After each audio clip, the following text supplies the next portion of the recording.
네, 지난달까지 5달 연속으로 코스피 시장에서 열심히 매도만 했던 외국인들이 현재 11월 들어서는 삼성전자를 비롯한 대형 반도체 종목에 큰 수급으로 매집을 하고 있습니다. 현재 삼성전자가 집중하고 있는 바로 이 섹터가 큰 돈이 될 거라 생각하는데요. 어떤 섹터인지, 어떤 종목이 수혜받을 수 있는지 같이 알아보도록 하겠습니다. 주식 스터디고요. 방송 시작하겠습니다. 네, 물량 던지던 외국인들이 대형 반도체만 쓸어 담고 있습니다. 무려 2.4조나 쓸어 담았다고 하는데요. 내용을 보시면 지난달 5달 동안 계속해서 연속적으로 매도를 했던 외국인이 11월 들어서는 현재 삼성전자를 앞세운 반도체 일색, 오로지 반도체만 매수하고 있다는 내용입니다. 현재 한국 증시가 전반적으로 좋아지는 흐름이죠. 지금 금리, 채권 금리도 떨어지고 있고, 그런 와중에도 환율이 잡히면서 굉장히 좋은 모습을 보여주고 있습니다. 환율 차트만 간단하게 보시면요. 현재 환율 차트 계속해서 떨어지는 모습 확인되죠. 지금 1200원대도 꾸준하게 잘 유지가 되고 있습니다. 물론 현재 지금 자리가 어느 정도 저점을 테스트할 수 있을 만한 자리이기 때문에 뭐 이 정도 구간에서는 박스권을 보여줄 수 있지만, 이렇게 환율이 계속해서 내려가게 된다면 현재 원달러 가치가 증가해서 외국인들 기준으로는 환차익까지 노려볼 수 있는 기준이라 일단은 의미 있는 저점 구간까지 내려와서 외국인들의 그 투심들은 굉장히 살아날 수밖에 없다. 2023년 기준으로 일단 의미 있는 저점까지는 내려왔습니다. 이 자리에서 반등이 나올지 아니면 더 떨어질지 모르겠지만 충분히 외국인들의 구미가 당길 만한 위치이다 라고 봐주시면 좋을 것 같습니다. 현재 삼성전자는 TSMC와의 파운드리 경쟁을 열심히 하고 있는데요. 삼성전자가 4나노 수율이 굉장히 낮다라는 단점으로 그 앞선 공법을 썼음에도 불구하고 채택이 잘 되지 못했었죠. 근데 2년 만에 50% 정도가 올라오면서 TSMC 수율을 턱 밑까지 추격하고 있습니다. 이 내용 조금 더 자세히 보면은요, 삼성전자 현재 지금 대만 반도체랑 열심히 맞붙고 있죠. 4나노 공정에서 이제 더 앞선 공법으로 삼성전자가 먼저 4나노에 진출을 했고, 현재 수율이 대폭이 향상됐기 때문에 현재 AMD나 테슬라 같은 대형 고객사 의미 있는 수주를 가져오고 있습니다. 현재 삼성전자가 기존에는 도입수에는 50% 정도밖에 안 됐는데 2년 만에 25%로 끌어당기면서 TSMC의 80%와 현재 맞붙을 수 있을 만한 충분한 경쟁력을 갖추게 되었습니다. 4나노 공정 처음에는 50%밖에 안 돼서 이거는 뭐 쓰지도 못한다 뭐 이랬었었는데 2년 만에 삼성전자가 정말 절치부심한 것 같습니다. 지금으로부터는 가격 경쟁력만 어느 정도만 부과하면 삼성전자가 충분히 메리트가 있습니다. 현재 삼성전자는 물론이거니와 대만 반도체도 역시나 대형 고객사들 상대로 치열한 유치 경쟁을 벌이고 있는데요. AMD도 지금 서버용 칩을 삼성전자 파운드리 4나노 공정 위탁을 놓고 협상을 하고 있습니다. AMD 수주를 가져오게 되면 또 굉장한 호재라고 할 수 있겠죠.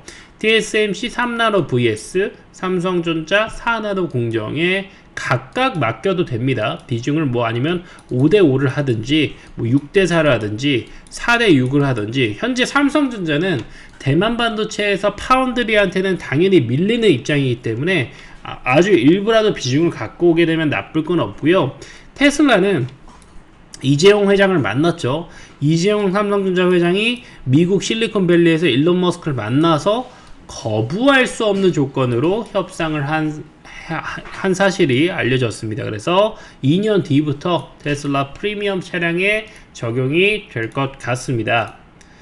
삼성전자 그리고 TSMC 포함해서 미국의 인텔까지 현재 로드맵을 보도록 하겠습니다. 인텔이 사실은 파운드리를 삼성이랑 대만에다 맡겼었죠. 근데 본인들이 리쇼어링, 인쇼어링 어떤 그 정부의 정책에 의해서 본인들이 직접 가져오려고 노력을 하고 있고, 지금 보시면 삼성전자는 핀팻 그러니까 그 어떤 그 상어의 지느러미 같은 형태로 해서 3 채널을 받을 수 있는 핀팻을 벗어나서 GAA는 그 채널을 두르는 겁니다. 그래서 채널 4개를 받을 수 있어요. 기존에는 어떤 그 반도체 한 면만 받을 수 있던 거를 3개로 그리고 4개로 받을 수 있는데 한 7나노 공정만 되면은 핀팻이 아무리 발전해도 사실 3나노 이하로 갈 때는 GAA를 무조건 채택을 할 수밖에 없습니다. 그러니까 이게 3채널로 받는 건 한계가 있는 거고요. 그래서 삼성전자 이 3나노가 대단하다라고 했던 겁니다. 2022년에. 다만 수율이 50% 정도밖에 나오지 않아서 아직 공정에 대한 어떤 그런 소화가 잘 되지 않은 거 아니냐라고 했던 건데 지금 여기서 앞서갔으면 벌써 여기서 격차가 나겠죠? 이제 여기서부터 격차가 나는 겁니다. 그리고 그 뒤에는 GAA 공법으로 넘어왔을 때 TSMC가 후발주자이기 때문에 2025년, 24년 이 하반기부터는 삼성전자가 앞서갈 확률이 굉장히 높습니다. 삼성전자는 모바일만 주력을 했었는데 이제 어떤 초고성능 그런 칩이나 아니면 자동차 전장칩 이런 거에도 삼성전자가 트라이를 하고 있기 때문에 뭐 나머지 인텔이나 라피더스는 뭐 사실 격이 안 되고요. 일단은 삼성전자가 앞서 나갈 것으로 기대가 되고 있습니다. 세계 최초로 3나노 공정을 양산을 했고 2나노, 1.4나노까지 지금 뭐 모든 국가들이 이제 1.4나노를 얘기를 하고 있고 사실 이렇게 앞서 말하는 거는 지금 현재 3나노, 4나노 전에도 이미 뭐 7나노, 12나노 막 이럴 때도 이미 앞서서 다 이런 로드맵을 짭니다. 충분히 의미 있는, 충분히 유력한 그런 로드맵이라고 봐주셔도 좋을 것 같습니다. 허풍은 아니다. 삼성전자가 메모리와 이제 파운드리, 그러니까 시스템 반도체와의 시너지를 내려고 노력을 하고 있고, 바로 이 GDP 전략을 활용을 해서 삼성전자가 반도체 업계, 글로벌 반도체 시장을 리드하려고 노력을 하고 있습니다. 매우 독특한 경쟁 우위를 갖고 있는데 그게 바로 GDP입니다. 다른 반도체 기업에는 없는 것이죠. 현재 AI 반도체 수요가 폭증하고 있는 가운데 파운드리, 메모리, 패키징 사업과 협업의 고객 수요 대응에 나선다. 이걸 다 가능한 게 삼성전자다. 현재 모바일의 비중이 50% 이상이지만 앞으로 AI용 반도체랑 자동차 분야 같은 특정 분야가 특화된 반도체를 늘려서 매출 구조를 다변화하겠다는 전략. 그렇기 때문에 일론 머스크도 이재용 회장이 직접 만나는 거겠죠. 역시 세일즈도 참 잘합니다. 인도 가서 그 인도 그 모자 뭐죠? 그것도 쓰고 다 하고 인도 가서 스마트폰 1위 하려고 막 그렇게 노력을 하는 겁니다. 이렇게 노력해야 돼요. 그런 기업들은 잘 될 수밖에 없겠다. 자, 이 GDP 앞서 말씀드린 이제 삼성전자의 GDP 전략은 게이트 올어라운드가 G고요. HBM 반도체에서 D램은 삼성전자가 세계 1위입니다. 그리고 어드밴스드 패키징의 A가 패키징의 P가 GDP를 가져오는 겁니다. 국내 총생산 아닙니다. 자, 하이퍼스케일러나 자동차 OEM에도 혹은 테슬라뿐만 아니라 다른 고객들이 디자인한 칩을 원해서 우리에게 왔다. 역시 삼성전자는 이런 생산에 능합니다. 그리고 주문형 생산이 가능하다라는 게 우리나라의 장점이다. 삼성전자가 이번에도 역시나 우리나라를 이끌어 갈 것이라고 기대가 되고 있습니다. 삼성전자 현재 매출 비중은 모바일, HPC, 오토모티브예요. 그래도 상당히 많이 비중이 올라왔고요. HPC는 이제 고성능 칩이라고 보시면 되고 한 30% 정도, 진난의 파운드리 기준의 30%. 그러니까 삼성전자가 현재 시장의 평균치보다도 못한 포트폴리오를 갖고 있다는 거예요. 근데 이거는 포트폴리오의 비중일 뿐이지 뭐 삼성전자가 뭐가 부진하다, 이게 부진하다라고 표현하는 건 아니고요. 이 시장도 역시나 크게 성장할 수밖에 없는 AI를 기반으로 크게 성장할 수밖에 없는 시장이기 때문에 삼성전자가 또 그런 것도 비중을 잘 맞춘다라는 거고, 사실 다 할 수 있으면 비중을 좀 동일하게 맞추는 게 안정적인 측면에서 높기 때문에 현재 연평균 12% 성장을 보이고 있는 HPC, 모바일 성장은 작습니다. 사실 모바일은 어느 정도 한계를 보이죠. 우리가 실제로 스마트폰을 쓰지만 물론 스마트폰 칩이 좋아지면 나쁠 건 없겠지만 우리가 쓰고 있는 UI, UX 그 안에 있는 프로덕트나 컨텐츠는 똑같기 때문에 그렇게 크게 발달하지 않기 때문에 현재로서는 시장이 작습니다. 나중에 빅데이터나 클라우드를 처리하게 되거나 아니면 뭐 AR, XR을 좀 겸하게 된다면 제가 봤을 때 거기서 모바일에서 퀀텀 점프가 나올 것 같고요. 지금으로서는 여기 그렇기 때문에 HPC 지분을 비중을 삼성전자가 올릴 것 같다라는 것이고, 삼성전자 파운드리 현재 모바일은 33%를 축소되더라도 요거 32% 올리고 오토모티브도 14%로 올려서 안정적인 사업 포트폴리오를 꾸릴 수 있을 것 같다라는 내용입니다. 삼성전자 GAA 3나노 공장 본격 양산이 이미 시작을 됐고, 테일러 공장, 미국에 있는 공장 가동을 통해서 생산력 엄청납니다. 삼성전자 마음대로 이 시장을 주물주물할 수 있는 레벨이에요. 어드밴스 패키징, GDP에서 마지막 P를 담당하고 있는 이 부분에 대해서는 다수 HPC 고객사부터 로직, 그리고 HBM, 그리고 2.5D를 아우르는 풀턴키 사업, 확실히 대기업으로 넘어가면 짜잘짜잘한 것까지 다 해주기를 원해요. 그래서 삼성전자는 상당히 이런 부분에서 메리트가 있다라는 겁니다. 삼성전자는 최근 홍콩에서 진행한 삼성전자 투자 포럼을 했는데, 거기서 D램 관련해서 DDR5X를 저전력 더블 데이터 레이트 그 D램입니다. 이게 차량용 메모리예요. 차량용 메모리에서는 저전력, 그러니까 작은 사이즈가 되는 게 되게 중요하고 고효율을 내는 게 상당히 중요합니다. 뭐 차량뿐만 아니라 어디든지 그런데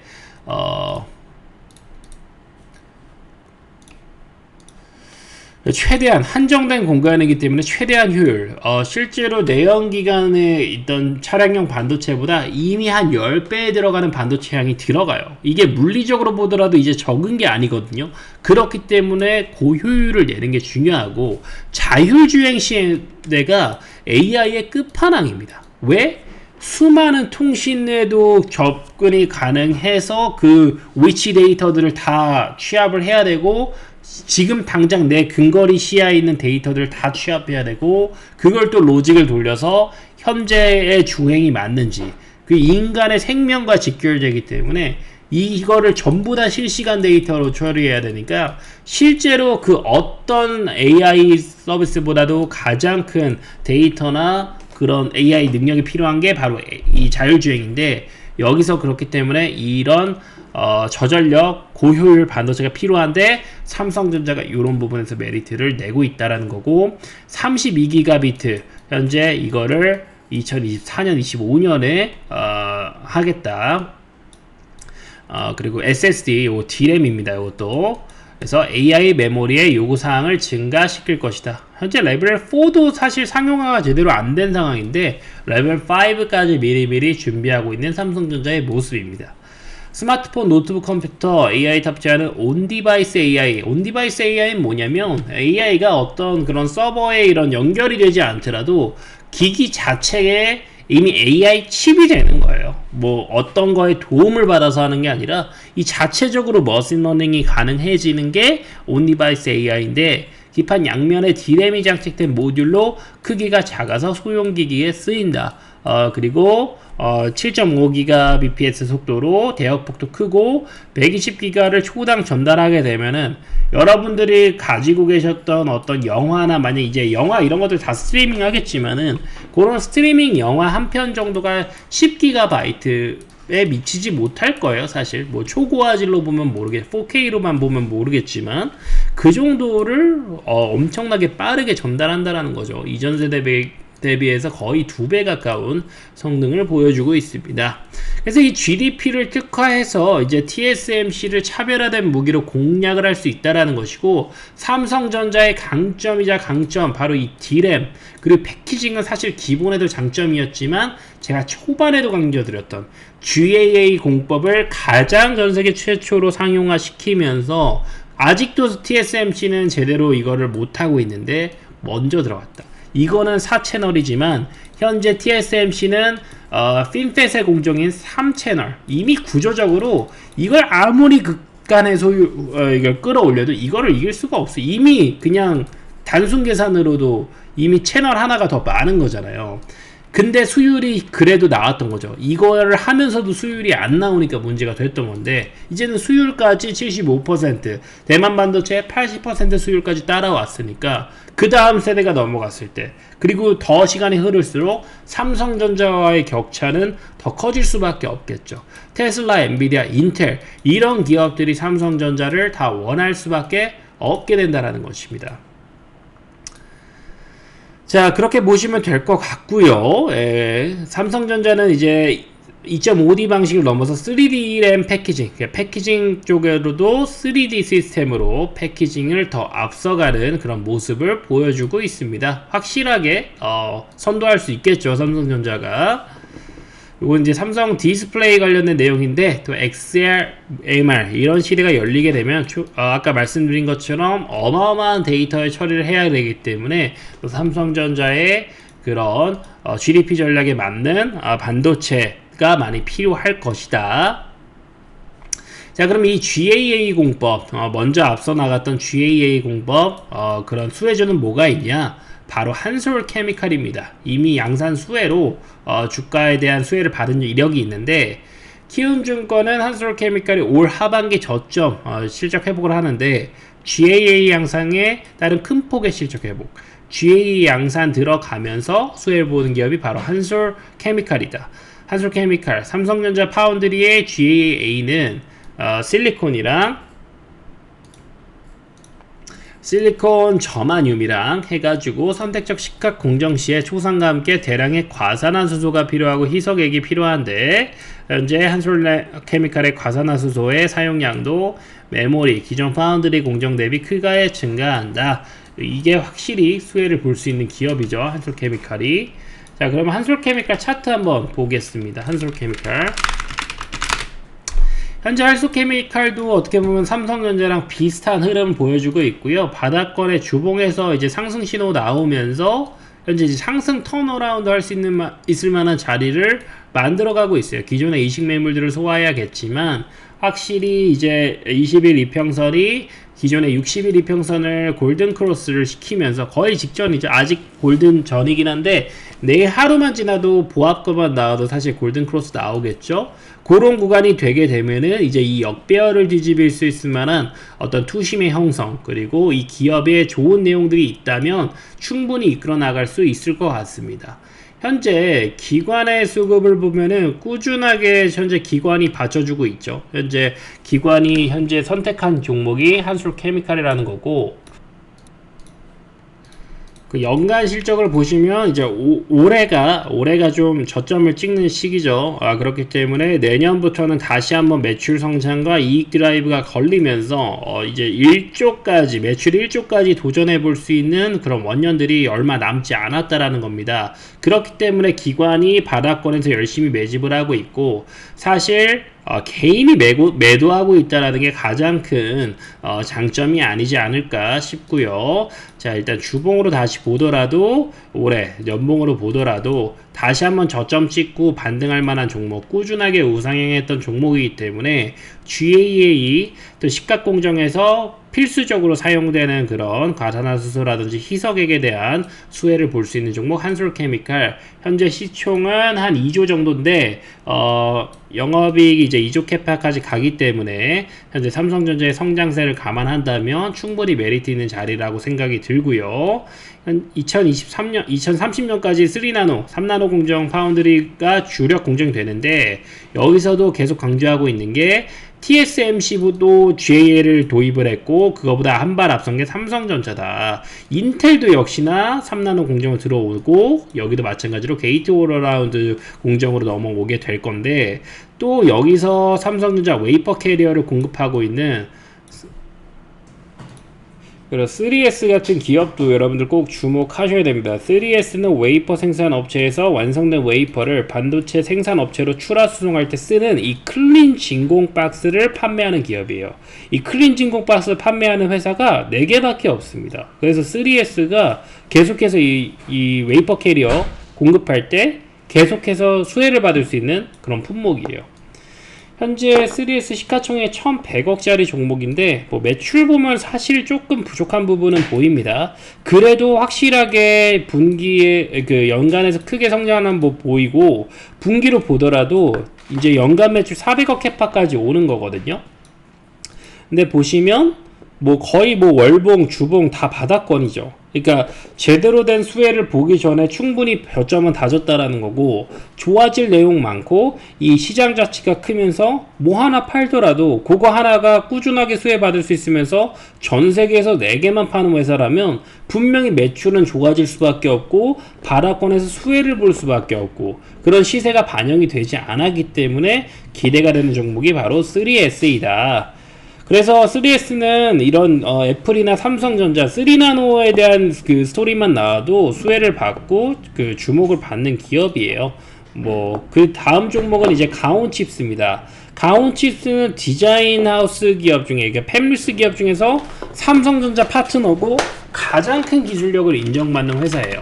그래서 사실 가온칩스는 이미 너무나도 유명한 회사라서 시세가 어느 정도는 반영이 되어 있지만 이 업계 1위라는 부분 때문에 제가 좀 선정을 했고, 사실 이 GAA 수혜 받는 종목이 거의 없어요. 이제 새롭게 시작되는 공정이고 하다 보니까. 하지만 가온칩스가 실적도 반도체 시장 성장에 따라서 어마어마하게 성장합니다. 팹리스는 말 그대로 공장 없이 디자인 설계를 하는 기업이에요. 그래서 우리나라 많은 기업들이 팹리스를 하려고 노력을 많이 합니다. 왜냐면 이거 공장 설비를 누가 해요? 삼성전자, SK하이닉스 말고는. 메모리 반도체 생산하는 기업이 별로 없어요. 그 전 세계에 4개밖에 없습니다. 그렇기 때문에 이렇게 그런 생산 공정을 뭐 시총 4천억짜리가 가져올 수는 없는데 이렇게 성장을 하고 있다라는 부분이 굉장히 큰 메리트고, 구조적인 성장을 한다라고 감안했을 때는 중장기 이평선에서 저점 형성했을 때 다음 시세를 준비하는 이런 자리들이 투자하기가 좋지 않을까 생각이 들고, 그런 부분 때문에 최근에 또 기관들의 선택을 받는 게 아닐까 싶습니다. 최근에 좀 열심히 매집을 하고 있죠. 물론 외인이 매집하지는 않지만, 아까 3S도 수급 체크 한번 해야죠. 3S 외국인들이 같이 들어오고 있죠. 물론 이게 외국인이 어떤 주체인지는 알 수는 없습니다만, 뭐 정확하게 좀 어느 정도는 상세 분석이 가능하긴 하지만 그런 거 분석해도 의미가 없어요. 그냥 좋은 자리에서 좋은 전망이 있을 때 저점에서 사는 게 가장 중요하다. 네, 그래서 팹리스 업체가 회로 설계를 하면 디자인 솔루션 기업이 이제 설계 생산 전후 공정을 지원하는데, 가온칩스는 팹리스가 있으면 그걸 보고 DSP를 할 수 있고 건축 설계를 할 수 있고, 건설사가 이게 삼성전자가 되는 거예요. 팹리스가 설계해서 오면 파운드리 생산 라인과 팹리스 고객 요구에 맞는 요 딱 중간 관계 DSP 파트너에서 가온칩스가 가장 잘한다고 하더라고요. 그래서 국내 유일하게 시스템 온 칩 회로 설계, 파운드리 디자인 솔루션, 그리고 시스템 랩의 성능 최적화까지 꾸준하게 턴키로 가능하고 패키징까지. 그래서 엔지니어 비중이 88%로 업계 1위 수준, 그리고 이런 미세 공정에서도 하이엔드 공정 프로젝트 가능하고, 삼성전자뿐만 아니라 ARM까지 디자인 솔루션 파트너고, ARM 파트너십 체결한 지 1년 만에 베스트 디자인 됐다라는 거. 그래서 전 세계적인 기술력이 입증된 기업이 어디다? 바로 가온칩스다 라고 보시면 될 것 같습니다. 오늘 준비한 종목, 오늘 준비한 소식 여기까지고요. 주식 스터디 이렇게 알짜 정보로만 계속해서 준비를 하고 있습니다. 좋은 내용 많으니까 구독과 좋아요 꼭 부탁드리고요. 이 링크로 넘어오시면 여러분들 실시간으로 도움받을 수 있는 실시간 정보방까지 100% 무료로 챙겨드리고 있습니다. 개인 투자자들이 다 부자가 될 때까지 열심히 뛰겠습니다. 주식 스터디였습니다.